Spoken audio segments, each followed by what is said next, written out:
All right, so Luke, I just kind of peeked at the system. I showed you that the static pressure is still high from even when we were out here last time. Right. From the notes, I can see the static pressure is the same. And it doesn't sound like you wanted to do anything with that at the time. Is that right? Yeah, we just kind of didn't really think about it. Okay. Until you left. All right. So when we see the static pressure that high, that's the reason we bring that up is because it usually creates more problems, and breakdowns is one of them. We also know that your utility bills are going to be higher, your system's not going to last as long. So when we bring it up, it's a really important thing to take care of. Now I can't say for sure that the static pressure caused it to break again, but I'll definitely check that. Okay. So did the last technician was out here? Did he go Yeah, through this he book with you? saw Okay, it. all right. So you kind of know how it all works. So what we would, what I would recommend doing is running a diagnostic on the system. So last time we did go through this, I think we ran that level 2 there. Okay, all right, yep. And that was about a month ago. Yeah. Okay. So we'd have to do that again to figure out what's going on with the system because right now I don't know what it is. I'd have to dive in to figure it out. Right. So it seems like it's the same issue though, right? And what exactly was the issue last time? I think it was like a flame sensor or something like that. Okay, so when the technician came out, you bought a diagnostic. And They found out it was a bad flame sensor. Okay, so if the flame sensor is bad again, we wouldn't charge it the diagnostic. We just change it, the flame sensor, because it wasn't too long ago. Okay.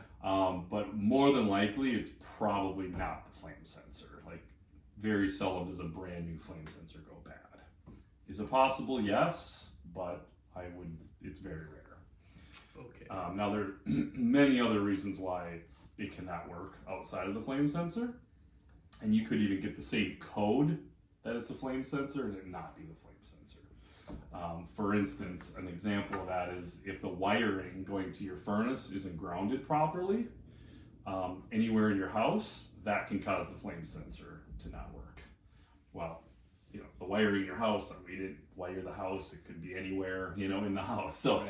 that's an example. I'm not saying that's what it is, I'm just saying there's a lot of different reasons why the same part can go out or just not work at all.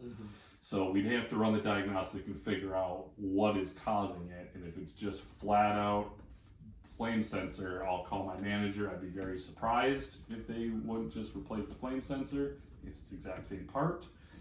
But until we figure out exactly what it is, we'd have to run the diagnostic. Okay. So if it's something else, why didn't he tell me that was gonna fail when he was here? I'm not sure now. I did see a picture in there that he did the safety evaluation for him, and he talked to you about some other issues, one being the static pressure.